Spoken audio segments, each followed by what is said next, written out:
Sapagkat grabe maglustay ng pondo ang Marcos administration, binubusog sa AKAP at AIX. Basta't meron pong magbibigay ng AKAP at AIX, ako na ho ang nagpapayo sa inyo. Ako na ho ang nakikiusap sa inyo. Pag may nagbigay ng AKAP, may nagbigay ng AIX, may nagbigay ng ayuda, pakiusap ko, tanggapin ninyo. Dahil yan ay pera ninyo. Pera ng taong bayan yan. Hindi yan pera ng Malacanang. Hindi yan pera ng mga tiwaling politiko. At sa pagtanggap at pagkuha natin ng mga AKAP at AIX, ayuda o anumang suhol, wag ho kayong tatanggap. Wag ho kayong tatanaw ng utang na loob. Hindi dahil tayo ay mga katulad nilang ingrato, kung hindi dahil mulat na ang ating kaisipan na yan ay pera natin at hindi pera ng mga tiwaling politiko. Yung 20 pesos kada kilo ng bigas na available lamang sa Cebu, inaamag daw. Ang kinakailangan ng Pilipino, hindi AKAP, hindi AIX, hindi yung pakitang tao na ibinababa ang presyo ng kilo ng bigas sa 20 pesos dahil lamang panahon ng halalan. At tanggapin ninyo, aking mga kasamang manggagawa, ang aking pakikiisa, pagbati, paggalang ngayong araw ng mga manggagawa.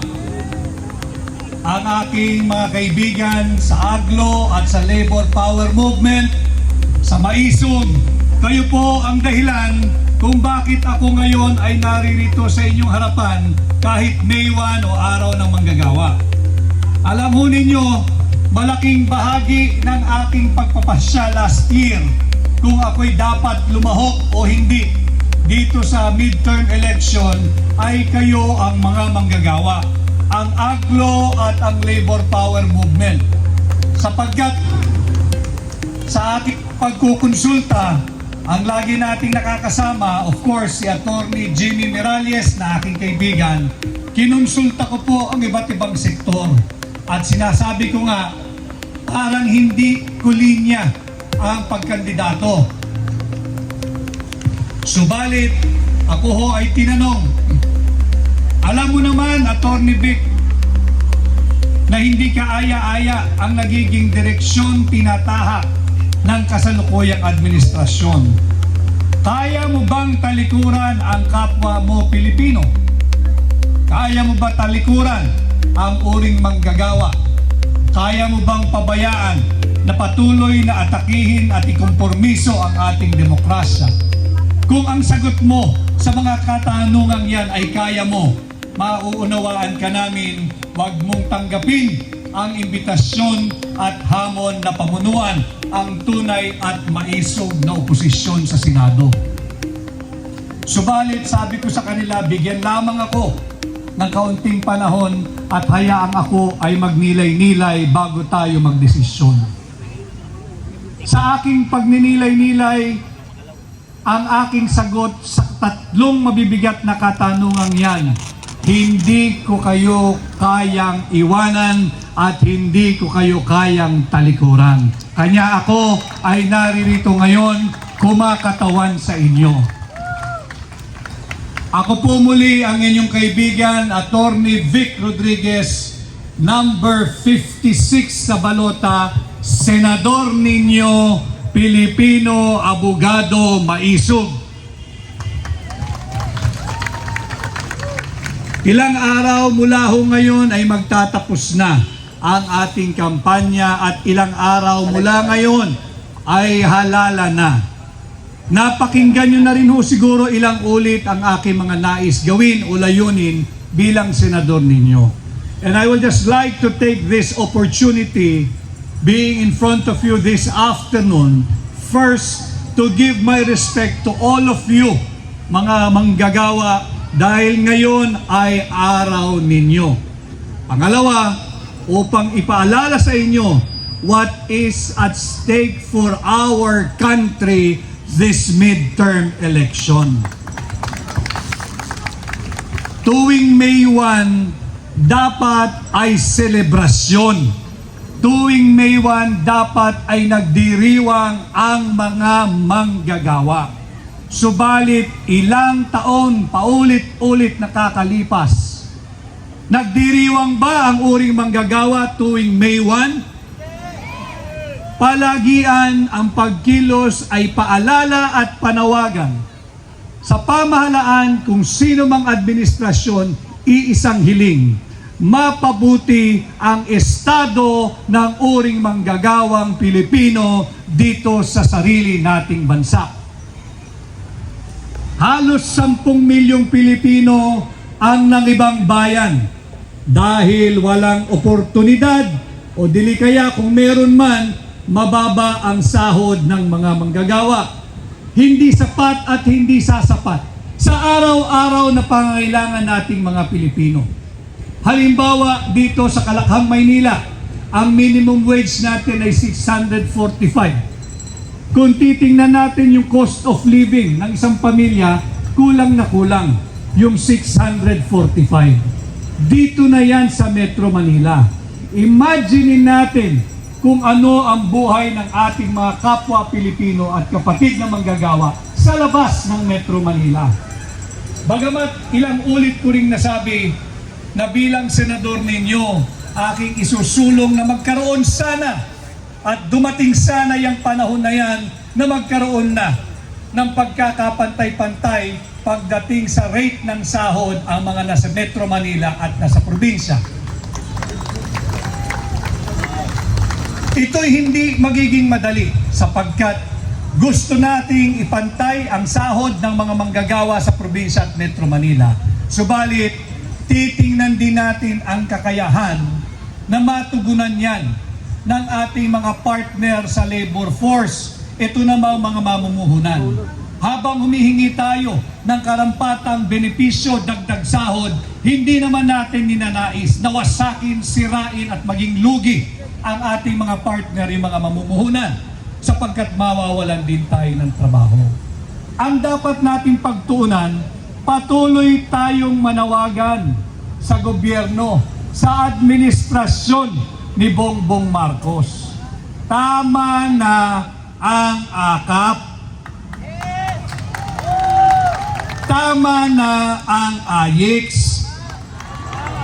Hindi tugon yung 20 pesos kada kilo ng bigas na available lamang sa Cebu. Inaamag daw. Ang kinakailangan ng Pilipino, hindi akap, hindi AYIX, hindi yung pakitang tao na ibinababa ang presyo ng kilo ng bigas sa 20 pesos dahil lamang panahon ng halalan. Ang mga Pilipino, tayong lahat, ay may dignidad, may dangal, may respeto sa sarili. At hindi tayo for sale. Ang kailangan nating mga Pilipino, ang kailangan ninyong mga manggagawa, proteksyon sa pamahalaan. Ang kinakailangan ng mga Pilipino, hindi manlimos, kung hindi trabaho, oportunidad, negosyo, hanap buhay, proteksyon laban sa kriminalidad at paglaban ng pamahalaan sa pagbabalik na naman ng droga. Ito ang kailangan natin hilimos. Hindi tayo nanlilimos sa pamahalaan. Magagaling ang Pilipino. Ang patunay, halos 10 milyong Pilipino ang nagtatrabaho sa labas ng ating bansa. In demand ang ating labor force. Halos 1 milyong Pilipino taon-taon ay nangingibang bayan at nakakapaghanap ng trabaho. Ganon kagagaling ang Pilipino. Kaya hindi natin kinakailangan ang limos sa pamamagitan ng AKAP at AYIX. Ang kailangan natin ay gawing mabuti ang kondisyon ng ating employment at proteksyon ng mga manggagawa. Iyan ang kailangan natin. At sana, alam ho ninyo, papalapit na yung halalan. Tayo, nung simula ay kumandidato bilang independent, kasama ko kayo at ang hakbang ng maisog. At habang papalapit ang pagbubukas ng kampanya, Tayo po ay naging guest candidate, adopted candidate ng PDP. At ngayon po, ang pakikiusap ko sa inyo, sana ay suportahan po ninyo ang Duterte. Sa May 12, vote straight Duterte! Duterte! Duterte! Meron pa naman hong 2 bakante. Nasa kamay nyo na at pag-iisip kung sinong idadagdag ninyo. Nandyan naman si Senador Gary Olivar. Tulungan din natin. Galing sa uri ng manggagawa. Basta't wag po ninyong kalilimutan ang Duterte. At nandito po yan sa aking suot-suot na t-shirt. Patuloy po tayong binubudol ng administrasyong kasalukuyan. Naghahandog ng 20 pesos kada kilo ng bigas sa Cebu. Ang tanong po natin, magta-3 taon na kayo sa pwesto, bakit ngayon lang? Bakit ngayong panahon ng halalan? Bakit sa Cebu lang? Sa Cebu lang ba may naghihirap na mga Pilipino? Paano yung mga Pilipinong hindi kayang bumili ng makakaing bigas dito sa Metro Manila at sa buong Luzon? Paano yung mga naghihirap na Pilipino sa Southern Tagalog? Paano yung mga mahihirap nating kababayan sa Mindanao? Wala ba silang karapatang magkaroon ng access diyan sa murang bigas na matagal nang ipinangako ng kasalukuyang administrasyon? Atin silang singilin. Ito yung mga usaping panlipunan na dapat maggabay sa inyo sa pagpili natin ng ating mga bagong leader ngayong May 12, 2025. At huwag din ninyong kalilimutan, patuloy nating ipaglaban ang ating kasarinlan, ang ating soberanya. Huwag ninyong kalilimutan, noong March 11, ang kapwa natin Pilipino ipinagkanulo ng sarili niyang gobyerno na ang pangalan ay Rodrigo Roa Duterte at ginawang mistulang alay sa mga naglalaway na banyaga diyan sa ICC. Sariwain natin yan. Nang sa ganon, pagdating ho ng May 11, day before the election, sariwain ninyo yung kaganapan ng March 11. Sa May 11, hindi po malayo mula ngayon, ay magdadalawang buwan na. Mula nung pinagkait nila sa kapwa natin Pilipino, minsan naging mabuting Pangulo si Pangulong Rodrigo Roa Duterte kung paano linapastangan ang kanyang karapatan bilang Pilipino. Huwag nating pahintulutan ang patuloy na mga panghihimasok ng mga interes ng banyaga o dayuhan sa pamamalakad sa ating bansa. Nanganganib ang ating demokrasya. Ngayon, araw ninyong manggagawa, kinakailangan ipaalala ko sa inyo, pagkatapos silang sinalbahe ang pagkatao ni Pangulong Rodrigo Roa Duterte, nanganganib patuloy ang ating demokrasya. Sa paanong pamamaraan?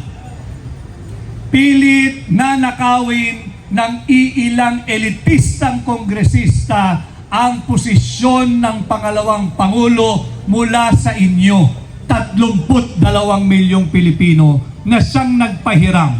Tunay na nagpahiram ng inyong sagradong mandato at boto kay Vice President Inday Sara Duterte. Atin labanan itong huwad na impeachment complaint. At magagawa lamang natin yan kung tutulungan po ninyo ang katulad kong aplikante, bilang manggagawa ninyo, bilang boses, tinig, tenga at mata ninyo sa Senado kasama ang Duterte.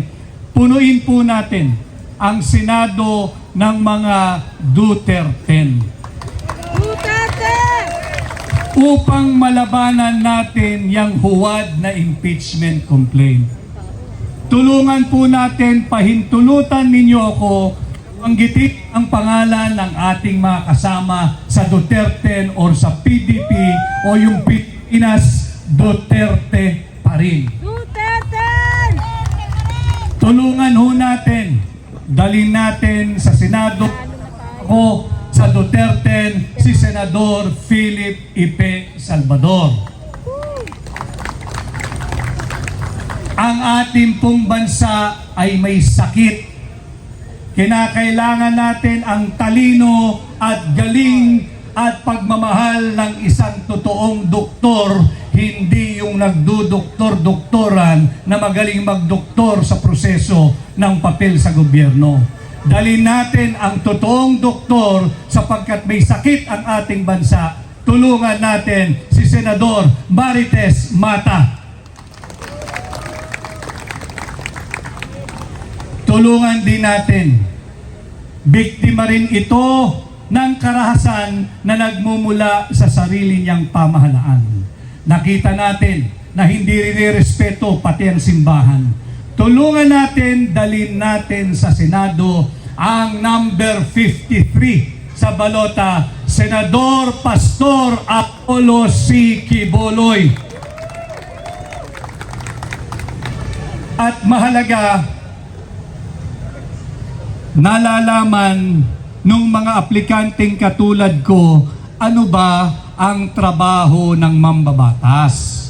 Ang mambabatas hindi dapat busy sa pamimigay ng akap.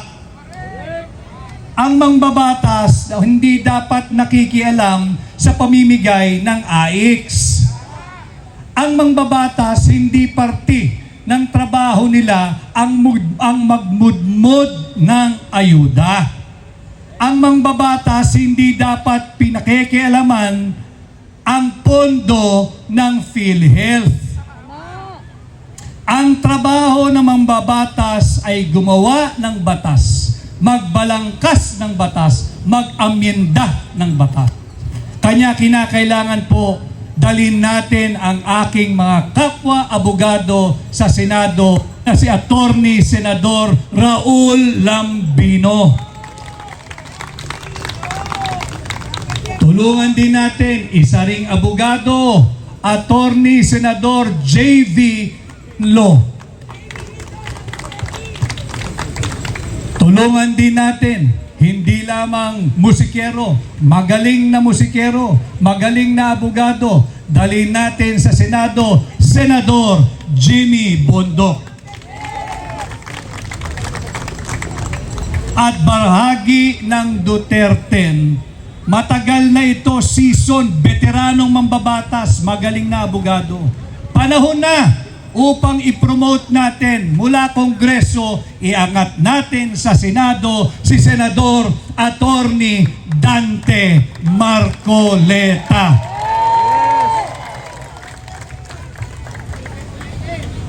Dalhin din natin muli matapang, maisog, lumaban sa sindikato ng droga. Lumaban sa mga kriminalidad. Ibinuwis ang kanyang buhay, nanindigan at may tunay na pagmamahal kay Tatay Digong. Muli nating dalhin sa Senado, ibabalik natin sa Senado, itaga ninyo sa bato, Senador Bato de la Rosa. At siyempre, sinong hindi makakakilala sa tao ang tanging bisyo ay magserbisyo. Ang number 1 sa mga survey ngayon bilang senador, huwag nating hayaang madaya. Balik natin sa Senado si Senador Bongo.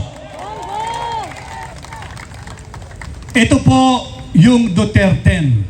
At habang binabanggit ko ang kanilang mga pangalan, sana ay huwag rin ninyong kalilimutan, napakadaling tanda ang numero 56. Paulit kung sinasabi 56, hindi siya utang, 5-6 hindi siya pautang, 5-6 hindi siya pabigat. 5-6 tratuhin natin na kolektibo nating puhunan upang maprotektahan ang uring manggagawa patungo sa mabuting lipunan. Number 56, ang inyo pong lingkod, Attorney Vic Rodriguez. Rodriguez! Rodriguez! Rodriguez! Rodriguez! Ilang araw na lang naman ho, minus today, 9 days na lamang, napakalaki po ng Pilipinas, hindi ko pa napupuntahan ang napakaraming lugar, subalit hihingi na rin ako ng tulong ninyo. Matagal na po akong nagpapasuri, nagpapakilala, nagpapatimbang, nagpapasukat sa napakaraming Pilipino. Isa lamang ang aking hiling. Kung sakasakali po na kung sa tingin ninyo na si Attorney Vic Rodriguez na nakatayo sa inyong harapan ngayon ay karapat-dapat at nararapat mapahiram ng inyong sagradong tiwala at mandato, sana ho ay tulungan ninyo akong mangampanya for this last 9 days remaining ng kampanya sa inyong pamilya. Dahil ngayon ay araw na manggagawa, ikampanya po ninyo ako, pakiusap sa inyong mga kasamahan sa trabaho, kasamahan sa negosyo, kapitbahay, kaprobinsya, kamag-anak, pati na kaaway ninyo, ikampanyo nyo na rin po si Attorney Vic Rodriguez at sa lahat ng Pilipinong kilala ninyo sa loob at sa labas man ng ating bansa. Napakarami pong isyu, subalit yung isyong yan, manganganak at madadagdagan pa kung hindi tayo magbuklod-buklod at magkaisa ngayong May 12, 2025. Tuwing panahon or araw ng sahod, huwag din ninyong kalilimutan sa inyong pagboto. Hindi pa natin nahahawakan yung pinaghirapan natin ng labang araw. Hindi pa natin nahahawakan yung ating sasahurin. Bawas na yung ating mandatory contribution sa PhilHealth. Meron po tayong pera dyan sa PhilHealth. Ngayong taon, nasaan ang ating mandatory contribution na talaga namang binabawa sa ating sahod bago pa man natin makuha yung ating pinaghirapan tuwing kinsenas at katapusan. Huwag ninyong kalilimutan, zero funding, zero budget ang binigay ng administrasyon ni Bongbong Marcos ngayong taong 2025. Huwag rin ninyong kalilimutan, kinuha yung 60 billion pesos pondo ng PhilHealth last year. Huwag natin itong papalagpasin, atin silang singilin. At ito'y magagawa natin pagdating ng May 12, iparamdam natin ang galit at hagupit ng sambayanang Pilipino gamit ang ating mga boto, gamit ang ating balota. Yan po sana ang maging gabay natin ngayong May 12, 2025. Muli ho, kinakailangan natin ng sapat na bilang. Kinakailangan natin ng sapat na numero sa Senado upang mapagtanggol natin ang nanganganib nating demokrasya. Sa pakikialam ng banyagang interes o banyagang impluensya, kinakailangan ho natin ng sapat na bilang, sapat na numero sa Senado upang maitama natin ang maling direksyong tinatahak ng kasalukuyang administrasyon. Alam ho ninyo, pag mali ang direksyong tinatahak ng gobyerno ng kasalukuyang administrasyon, hindi po tayo pare-pareho makakaasa na tayo'y makakarating sa ating nais na destinasyon. Subalit may panahon pa. May panahon pa at ito po'y malapit na. Sa May 12, pakitulungan po ninyo. Vote straight Duterte. Duterte! Duterte! Duterte! Duterte! Duterte! Duterte! At sana ho, pag naganap yan sa May 12, 2025 ngayong taon, sa susunod na pagdiriwang natin ng Labor Day sa 2026, makakakita na tayo kahit dahan-dahang pag-usad, yung tinatawag natin sa Ingles na baby steps. Okay na yon, basta't makikita natin umuusad patungo sa kung paano pa mapabuting higit ang kalagayan ng mga Pilipinong manggagawa nang maiwasan na natin yung halos 1 milyon taon-taon na ating mga kababayan na napipilitan na uobligang lumabas ng bansa, maghanap ng trabaho, nawawasak ang pamilya, nagkakahiwa-hiwalay ang anak sa magulang at ang magulang sa mga anak. Mapabuti natin paunti-unti ang estado at ang kalagayan ng manggagawang Pilipino. Wala naman pong magic o silver bullet o isang magic pill na pag ininom natin, magbabago na lahat at mapapabuti natin ang sistema. Ito'y produkto ng ilang taong pagpapabaya. Subalit, kinakailangan na tayong magbuklod-buklod at sa May 12, ipadama natin, uulit-ulitin ko. Ang kinabukasan ng ating bansa, ang kinabukasan ng pamilya ninyo, ang kinabukasan ng bawat pamilyang Pilipino ay nasa kamay ninyo. Nasa sa inyo kung nais nating mabago at baguhin ang maling direksyong tinatahak ng Marcos administration. Gamitin natin ng tama ang ating karapatang bumoto ngayong May 12, 2025.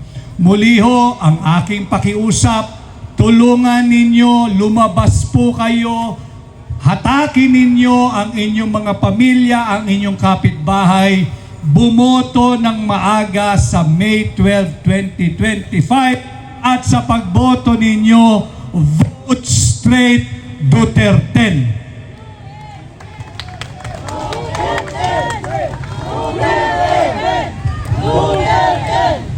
At muli ho, ngayong hapon, tanggapin ninyo ang aking paggalang, pagrespeto at pagbibigay kilala sa sakripisyo ninyo.